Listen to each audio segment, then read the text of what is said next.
on 50 Shades of Grey and the Erotization of Male Domination by Smash from radicalhelparchives.wordpress.com. Freedom is slavery. Submissiveness is empowering. BDSM erotica is feminist. The above are just a few of the lies that patriarchal culture has served up for women in the best-selling BDSM novel, 50 Shades of Grey. First-time female novelist E.L. James began the piece as a short fan fiction based off of the Twilight series, whose main relationship between a 104-year-old vampire and teenage girl meets all the criteria for domestic violence. Given its source material, it's not surprising that 50 Shades of Grey and its sequels tells the story of a billionaire who convinces a young woman to agree to be his full-time sex slave. E.L. James' story is not new. The Story of O is a BDSM novel published in 1954. It details the training, sexual degradation, and final suicide of a woman named O. The book was written by a woman and, similar to 50 Shades of Grey, documents female enjoyment of male domination. In our male-dominated culture, women are socialized to enjoy being dominated sexually. As Woman on a Journey says, quote, "The culture of woman hatred fucks with all of our brains, so that we really have no idea as women what our desires would be in a sex-equal society," close quote. Given this fact, what are we to make of the fact that some women enjoy fantasies of being dominated? The enjoyment these women feel is described by Dee Graham in her book, Loving to Survive, as societal Stockholm Syndrome. Because women, as a group, cannot escape from men, we have found ways of dealing with their violent and destructive behavior. We eroticize it and internalize the desire for it. As Cherry Blossom Life says, perhaps when women talk about the empowerment of submissiveness, they are actually talking about the power of the double bluff. You want to hurt me? Screw you. You'll never hurt me more than I want to be hurt myself. By choosing to enjoy male-dominant sex, women are able to develop a sense of power, however limited. BDSM practitioners often engage in a classic patriarchal reversal. That is, they claim that they are actually an oppressed group in society who lose social power due to their kinky sex practices. They claim that non-practitioners, that is, those whose sexual practices do not involve explicit domination and submission, have vanilla privilege, which means that non-BDSM practitioners oppress them. Radical feminists see that since all our desires occur within a patriarchal context wherein women are submissive and men are dominant, the explicit enactment of this dynamic in the bedroom is in direct conformity to male-centric sexual norms. We recognize the framing of BDSM as transgressive as a patriarchal reversal, where the opposite of what is being claimed is actually what is true. In fact, BDSM practices actively oppress women. Note that I'm not blaming these women for attempting to carve out space for female agency in an exceptionally coercive, abusive, and traumatic patriarchal society. Nor am I blaming the women who buy and read 50 Shades of Grey, or as it has come to be known, mommy porn. Rather, I'm analyzing the context under which this glorification and eroticization of male domination has become an outlet for female sexuality. Radical feminists see the justification of BDSM, whether in erotica or in practice, as a form of orgasm politics, which we reject. We do not agree with Barbara Seaman, who says, quote, "The liberated orgasm is an orgasm you like under any circumstances," close quote. We do not believe that activities should be immune from criticism simply because they occur in our minds or in our bedrooms.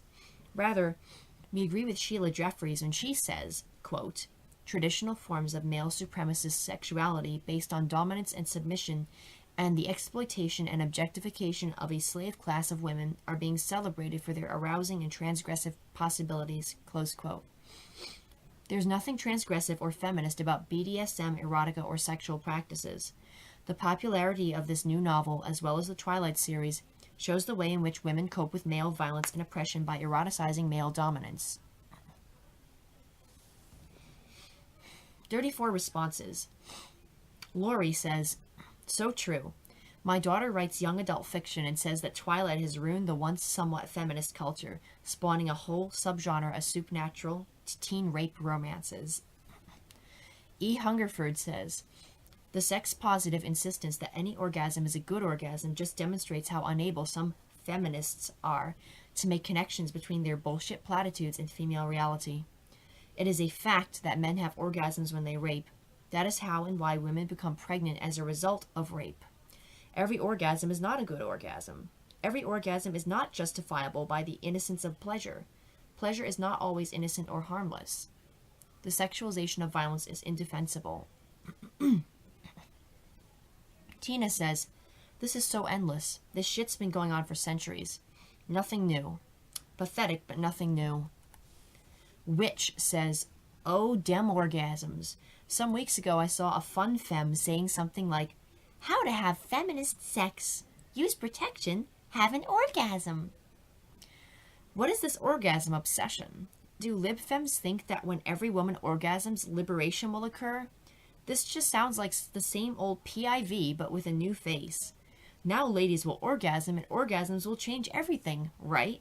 They won't get pregnant if they orgasm, right? Because the only pleasurable thing in sex is the orgasm, right? And orgasm is the most important thing to women, right? The orgasm thing sounds so male-centric. I don't know how to explain, but this sex must end in one because PIV ends in one, and if you don't orgasm, this is bad sex and your partner is bad in bed, feels so wrong and pornified. Zeph says, good post. BDSM is pure conformity. It is not transgressive. It enacts absolute obedience to the establishment.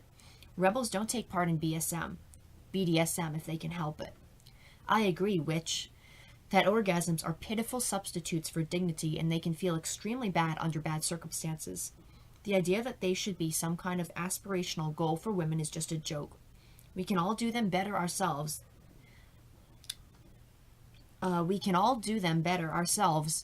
They're as workaday as sneezing. The cervix opens after an orgasm, though.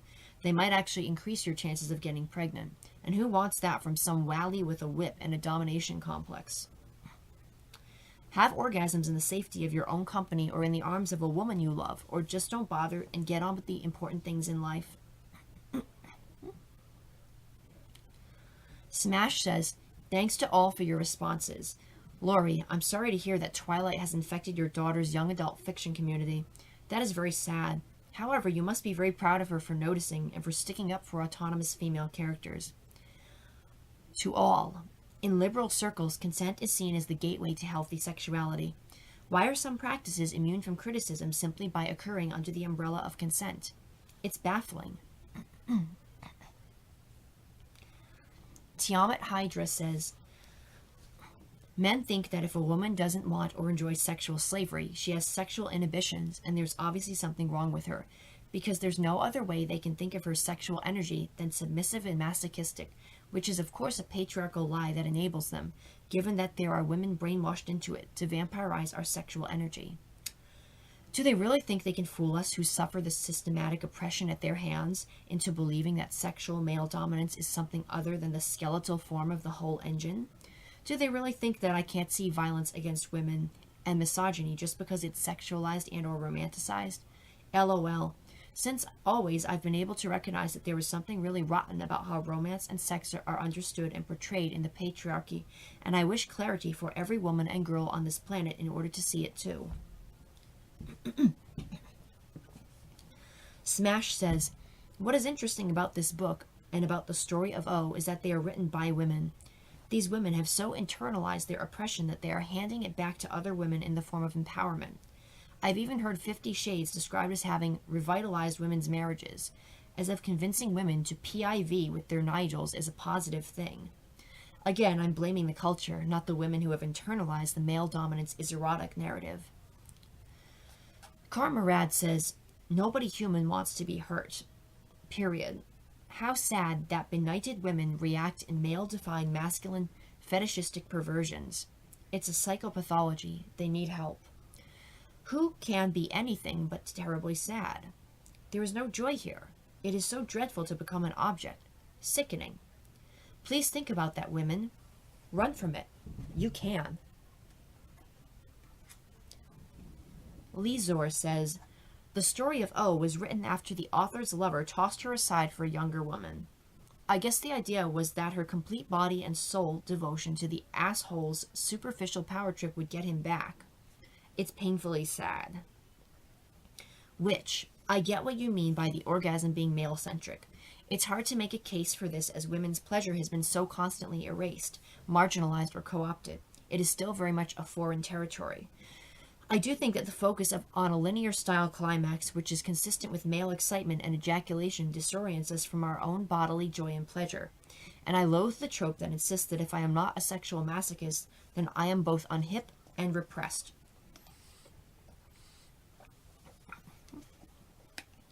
Tiamat Hydra says, I believe those women, both this one and the one who wrote Story of O, have been asked to write those books or have been directly handed those books but asked to figure as their author publicly. I know there are people who disagree, but it's just my opinion. Maybe it's too conspiratorial, but I honestly believe the level of conspiracy in the patriarchy to keep women enslaved is very high. Ethical Equinox says, I was talking with a group of younger women, late 20s to mid-30s, about the Edward character in Twilight. I told them in so many words that everything about Edward screams creepy stalker guy who would probably kill you if you dared to break up with him. You know, the kind you hear about on the news about every other week. Their response? Oh no, he's just so in love with her and he doesn't want her to get hurt by anyone. Else, I suppose. Anyone else, I suppose, is the word they forgot to tag on at the end here. Else. Jesus Christ, Harry Potter was radical feminist manifesto compared to the shit that Twilight and this now 50 Shades of Grey are teaching girls and women. 50 Shades of Grey. Ooh, is that a reference to moral ambiguity in a sex-A book? How subversive of them. Give them some postmodern cookies for that one. M. Andrea says, quote, freedom is slavery, submissiveness is empowering, close quote. How El Bizarro that they don't apply that principle to racism. I meant that if the principle they used was any good, then it would work on any subject. Obviously, the orgasm is supposed to be a special snowflake exemption. Ha! Any other subject would also have to be an exemption, which is why the principle sucks. Rainsinger quotes, how El Bizarro that they don't apply that principle to racism, close quote. Nodding. I went to an anti-porn feminist workshop several years ago, where they showed different sexes and different races switched around in various dom and sub sexualized imagery and scenarios. Interesting how the audience automatically recoiled at obviously racialized images of sexual dominance and submission. Indigenous peoples or people of color are not expected to respond with sexual arousal and pleasure to images of these same peoples in overtly sexualized lynching and whipping poses, etc. Only with females is it considered totally socially acceptable and even desirable, or even feminist, which is where I get rather angry. If there was a similar celebration of consensual, masochistic sexual torture of black people, would they call it empowering for black people? A celebration of their progress in achieving human and civil rights and building a non-racist world? If there was similar celebration of consensual, masochistic sexual torture of Jewish people, or communist or environmental activists, would this sexualization be seen as an essential and critical part of these people's socio-political identity and necessary for their socio-political struggles? For women to promote this behavior as feminist is the ultimate insult. That's like people of color saying, please enslave us, please whip us and lynch us, for it is my right to consent to slavery, to further empower us. But I am totally anti-racist and pro-civil rights, etc. Duh. Does not compute. It's like folks into practicing bestiality, then turning around and saying they are pro-animal rights activists, and promoting sexual bestiality as liberating for the animals.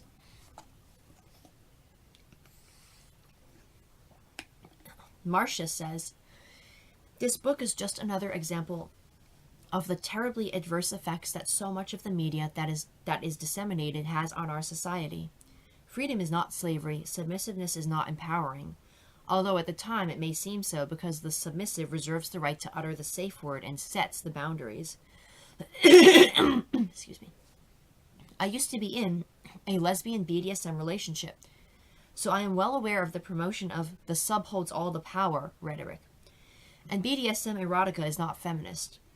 These principles cannot be applied to empower any oppressed group of people, i.e., women, lesbians, people of color, etc. These principles are just more propaganda tools to be utilized in further attempts to socialize women to enjoy sexual and other forms of domination. Smash says, Rain Singer, what a great example that is. Thank you for sharing. Marcia says, ditto, that is a really good example, Rain Singer. Hecubus says, as always, the issue of racism applies only to males, never to females. Pornstitution is literally littered with men subjecting women of color and women of non-white ethnic origins to sexual violence and sadistic sexualized torture, and the general public doesn't bat an eyelid. Only when these images are juxtaposed, wherein it is non-white men who are the ones being subjected to racism and sadistic sexual violence, is there an outcry of racism, racism. All women are dehumanized beings according to male supremacy, and the male supremacist system has successfully conned many, many women into believing being men's disposable sexual service stations is the epitome of what it means to be a female. That is a dehumanized female who has no autonomous desires or ambitions apart from passively accepting men's sadistic sexual violence as supposedly empowering.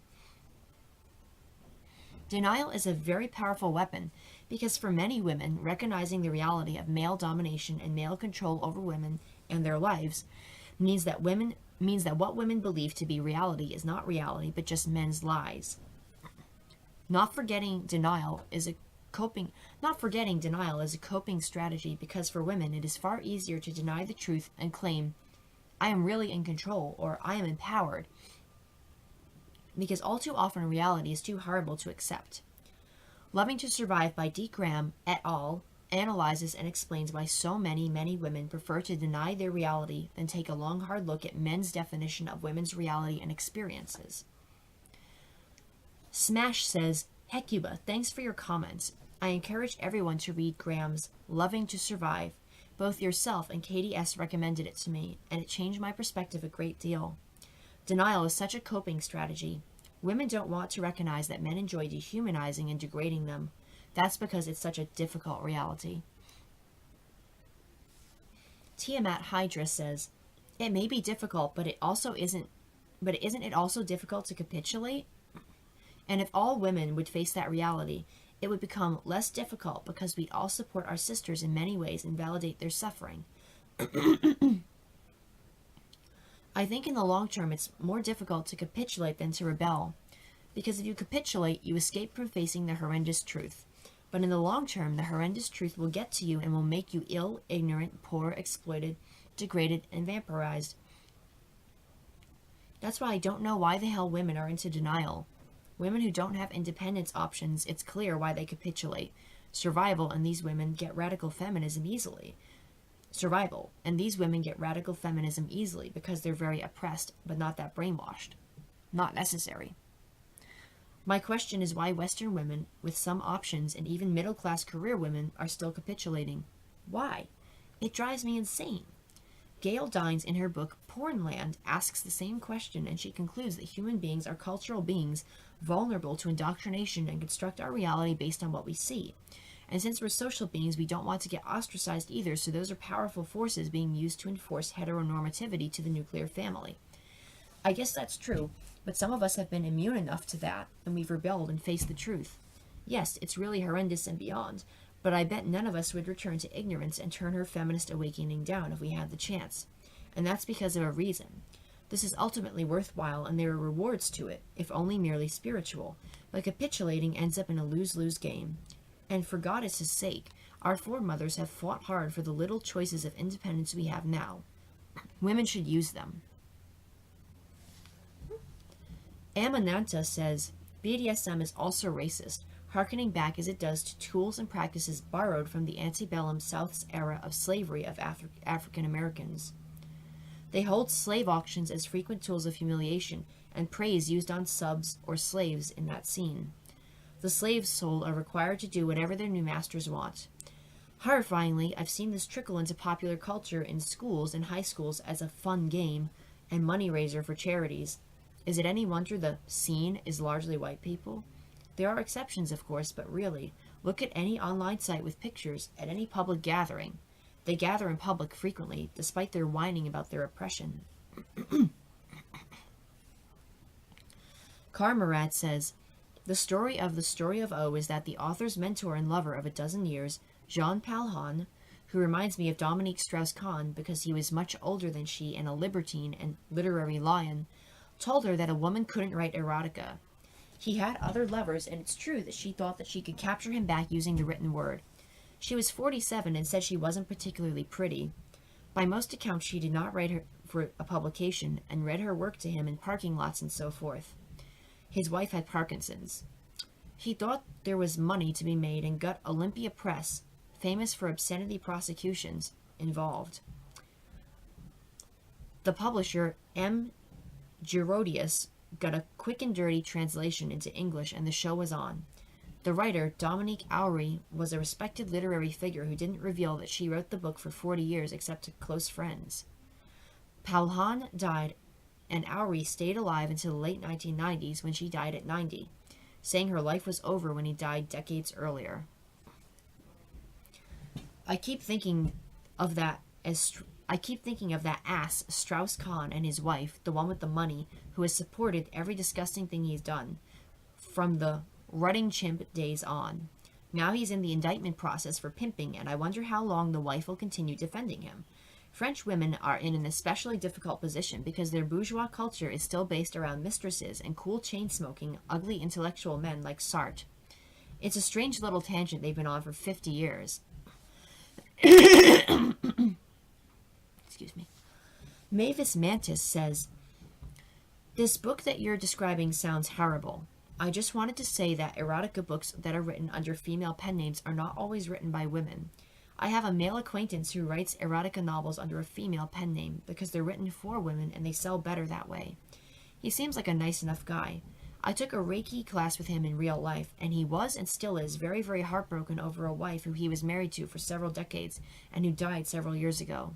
The stuff that he writes is more romantic, not like this crap, so I have no problem with that personally. But I just wanted to let you know that these erotica books supposedly written by women are not always written by women.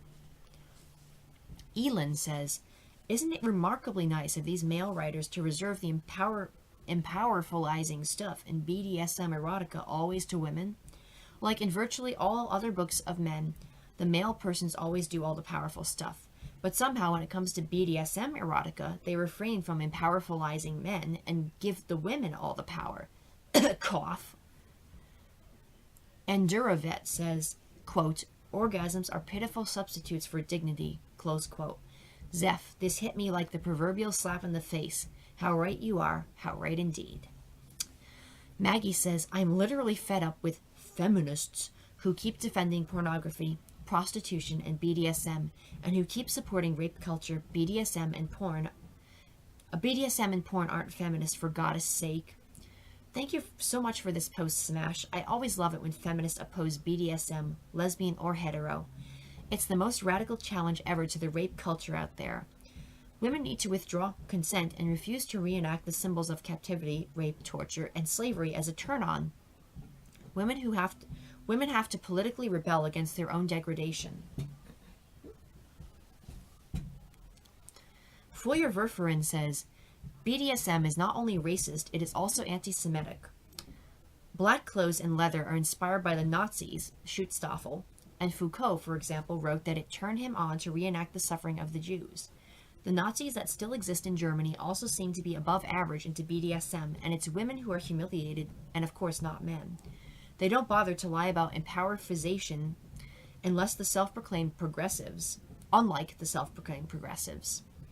So, do male Nazis just not realize that they are indeed and consequently against their very own intention, empowering women through their fetishes, although they promote childbearing and housewives conservatism? Cough. M. Andrea says, 2 things. First, to the moderator, thank you very much for not posting my previous comment in its entirety. It definitely needed editing. And thank you, Rain Singer, for your insightful comment. That discrepancy, hypocrisy really, between how people respond to sexist violence and how people respond to racist violence is exactly the thing which drives me nuts. Yet, I do an absolutely lousy job of articulating it, so thank you both. Anyway, second thing. Quote, the enjoyment these women feel is described by Dee Graham in her book Loving to Survive as societal Stockholm Syndrome. Because women as a group cannot escape from men, we have found ways of dealing with their violent and destructive behavior. We eroticize it and internalize the desire for it. As Cherry Blossom Life says, perhaps when women talk about the empowerment of submissiveness, they are actually talking about the power of the double bluff. You want to hurt me? Screw you. You'll never hurt me more than I want to be hurt myself. Close quote. That. I noticed from a very early age that so many men use the traditional pattern of domination and submission in their relationships with women. So I personally decided that the healthiest thing for me would be to have as little to do with men as possible. And I have never been able to figure out why more women don't come to the same conclusion. It's like women are pre-committed to the idea that they simply must have relationships with men, and no other option is possible, no matter how harmful those relationships actually are. For most women, the option to disengage from relationships with men doesn't exist. And please don't tell me that their failure to recognize all of their options is exclusively caused by external cultural brainwashing. I was exposed to the exact same bullshit, and you don't see me falling for it. Sure, I'm stuck on the same planet with men, but that doesn't mean I have to engage in relationships with men, or accept men's justifications for romanticized violence against women. An internal reason must exist which drives women to accept externally imposed male-authored justifications, and I suspect that that internal reason might be women's own lust for cock. If they can't find a penis which isn't poisoned by toxic masculinity, then they'll still take the poisoned one. The reason they hate themselves is not merely because of externally imposed negativity, which is harmful in and of itself. It's because they realize that they're voluntarily swallowing what they already know to be poison. Just as men hate themselves and project that hatred onto women for allowing their sexual desire to influence their behavior, so too do women hate themselves for desiring an abuser. The only difference is, women take their self-hatred and completely internalize it onto themselves and other women. One theory, anyway. Maria says, finally, I found a review that doesn't try to defend 50 Shades of Grey as an example of respecting women's choices. 50 Shades of Grey is anti-feminist backlash. Thanks for the review. Alouetta says, Andrea, I do think there's an internal reason, but I disagree that reason is women's unbridled lust for cock. Sorry, but that would be hilarious if it wasn't for the context. There are some exceptions out there, although I question how they came to be exceptions, but those obsessed with phallics and bulging muscles are the males themselves. I'm of the opinion that many women who identify as heterosexual, perhaps especially the ones that can't imagine themselves without men, probably wouldn't have sex at all, and certainly not with males, if it weren't a cultural requirement for their existing. Anyway, that's another post. No, the reason they remain in unhappy marriages and such is because, unlike males, they actually care about their sons, husbands, brothers, and other male friends and family members. Males exploited women's capacity to love, and like parasites, they've attached themselves to women in every aspect of our lives. It's virtually impossible to not be connected to one in some way unless you go out of your way to sever those ties. Destroy the family unit, and more women will be able to step back and view men from an objective perspective. Otherwise, you're telling them that their sons and hubbies are rapists. I was trying to explain how bad they are for us to one another, to lesbian women, and she refused to listen because of her friendship with her twin brother. It doesn't have anything to do with sex. There is one thing I've noticed that definitely does hold women back: the belief that you can fix males or save them from masculinity. Even in the comments of a well-known radfem blog, the name of which I won't mention, there was a woman lamenting that she, gasp, had considered giving up on males altogether until her Nigel came along, presumably with the sun shining out his ass. Women really need to keep Prince Charming in the books and fan fiction because he doesn't exist in reality. The sooner they accept that, the better. That's why I internally applaud when some obtuse MRA type goes on a public tirade about how women aren't doing enough to ingratiate themselves to males. There was a particularly repulsive one at my university, and you can literally see the disgust on women's faces when he speaks. I only hope they realize he's right when he says the numbers of males like him are in the thousands and growing. As for why some women have their awakening more readily than others, well, it's probably just a matter of personality and lifetime experiences. Sally Archer says, tonight, ABC 2020, with a beautiful feminine woman hostess who has zero authentic feminist analysis, is featuring 50 Shades of Grey and further normalizing male domination of co-opted and colonized women. The footage of workshops being held for women trying to learn how to do BDSM, fanfictive from the book audience, is truly stomach-turning. But I don't blame women in this force-fed pornographic mainstream media culture as hostessed by fembot token torturers. This smiling horror show is on the background, ABC 2020, as I read this blog. The second, of course, is married, husband and wife couples who are swingers, now normalizing that male fantasy in mainstream TV land. The third course of ABC 2020 tonight is a beautiful, rich, blonde, under 40 woman being described as empowered and exercising her choice because she can hire a younger, studly male escort. When Robin Morgan and Andrea Dworkin write 40-plus years ago about the liberal pornographic sellout of second-wave feminism to hotness and male domination and female erasure, aka women's adoption of male values, little could they have known. Today, the extent to which females of all ages have been injected with the male-dominant media brainwashing on C-phones and PDAs, on laptops and browsers, on billboards, in movies, on TV, via piped-in music, and mass-produced consumer options, from t-shirts to third-grade girls whose working-class parents are being sold, without affordable or available other options, dress-up shoes with little high heels, is an assault to a whole female consciousness in virtually every public space. Shopping today because I really did need a new t-shirt and there was a huge sale, the once dignified anchor store in a mall had inane anti-woman lyrics set to the piped-in music played about 3 times louder than it would have been played 10 years ago. I asked the cashier if the music bothered her because, although I told her also that I realized it wasn't her fault or a policy she'd set, it was so intrusive to my mind that I couldn't stay in the store 1 minute longer. The cashier, late 20s, told me that she was just numb to it. We had a brief and true feminist discussion, but unless the current system crashes or she gets incredibly lucky, what are the good options for her finding better work in a money system run by men, really? Not that I want to return to wearing the blinders that kept me from seeing the truth. Having set myself free is its own reward, tough though it is to be free in a captive state. I watch all the great women around me being culturally required for social survival to practice femininity, and I know that as more of us see, more of us have the chance collectively to get free, and that's why men hate radical feminists. Once a critical mass of women get in our bones how hollow the patriarchy's rewards and fleeting, don't I know, being in my late 50s and having no looks to trade against male cultural punishments, men's game ends. At least I can hope. Miss Independent says, thank you for all these posts. As soon as I heard about this book, I felt, well, to be honest, I'm not sure what I felt. I think scared is the top feeling. Still not really sure why, though, to be honest. How women can enjoy, so this book tells us, and want to be bound, beaten, whipped, and degraded, I can't get my head around. I saw a woman being called all sorts on Twitter because she simply said she had no desire to read it. Names like frigid, elitist snob, and feminist bitch. This was all from other women. I was horrified at how others can treat someone like that when they don't know their circumstances.